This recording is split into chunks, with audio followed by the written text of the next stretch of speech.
আসসালামু আলাইকুম hello guys. আমি নাসিমাতা আবার নতুন একটা ব্লগ নিয়ে আপনাদের সামনে হাজির হয়ে গেলাম।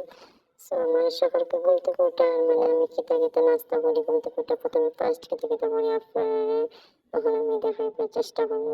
আমি এখন ঘুম থেকে উঠে আমার জানালাটা একটু খুললাম, কয়েকটা জানালা খুললাম, একটু আলো বাতাসে একটু ফুল করার মাঝে পাপগুলো বাড়াক।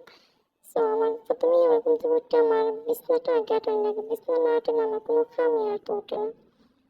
তো আমি এখন আমার বিছানাটা আস্তে আস্তে গুছাইলাম, আমার কথা বাইস করলাম, করার পরে সুন্দর করে আমার বিছানাটা সুন্দর করে গুছাইলাম আটাইলাম। অনেকে কয় আমার খালি মনে বিছনা কোনো জিনিস নাই, আছে না ভাই আছে পরে দেখাইবো, কারণ একটা দেখলে একজন মানুষ কিলাকান মানে ভিডিও বানানো যায়। তো বাইন্দা আলো দেখলাম, রোদে বেশি একটা না, ঠান্ডা ভিউ, তো আর কিছু করার নাই, রোদ না থাকলে সাথে দিন ভালো লাগে না। তো রঙিন নাস্তা বানাইবার লাগে এখন এখন ভিডিও বানাই, অত কিছু করা তো সম্ভব না আমার পক্ষে, আমি তো সবকিছু দেখাইতে পারতাম না। এখন ভিডিও বানানো ফিরা কতটুকু দেখানো সম্ভব, যদি লোক একজন থাকতো তাহলে আমি আমার কাম করতাম, ভিডিও করতো তাহলে দেখাইতাম করে কি তা আছে না আছে। আমি এখানে যতটুকু পারছি অতটুকু করছি, তোমার একটা বড় একটা কামই আমি করতে পারি না। করার কাম কাজ তো একেবারে গাদা, মানে গাদা হলে হইলে গাদা তো গাদেই, মানে একটু কাজ কর্ম ভালো করে করতে পারি না। মানে আমি একটু সুন্দর করে গুছিয়ে গেছে কাম করতে পারি না, যতটুকু পারি ততটুকু করে দেখাইবার চেষ্টা করলাম। তো আমি নতুন নতুন কাম রান্না বান্না শিখছি, নতুন নতুন প্রোগ্রাম আগে রান্না বান্না করছি না।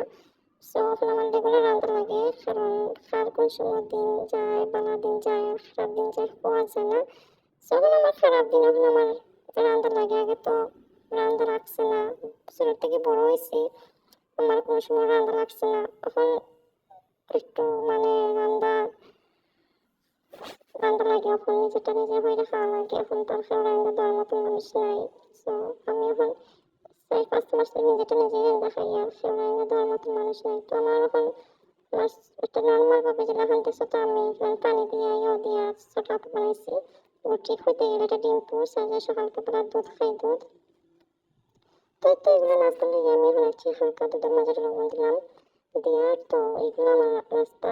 কোনো সময় দুধের বেলা চা থাকে, কোনো সময় দুধ থাকে, একটা ডিম পোচ আর একটা 2 পিস পরোটা, কোনো সময় 1 পিস পরোটা খাই, আজকে একটু বেশি করে গেছে তো এটাকে 2 পিস হয়েছে। তো ওটাই আমার নর্মাল রুটি, যেটা ওটাই খাই। তো এগুলো আমার সকালকে নাস্তা। তো আপনারা কিতা নাস্তা করেন, কিতা নাস্তা খান সকাল করতে আপনারা কমেন্ট করে জানাইবেন। আমার নাস্তাটা মানে আপনার কাছে কিরকম লাগছে, ভালো লাগছে আমার নাস্তার রেসিপিটা আপনারা কমেন্ট করে জানাইবেন। তো সবাই ভালো থাকো, সুস্থ থাকো, আল্লাহ হাফেজ।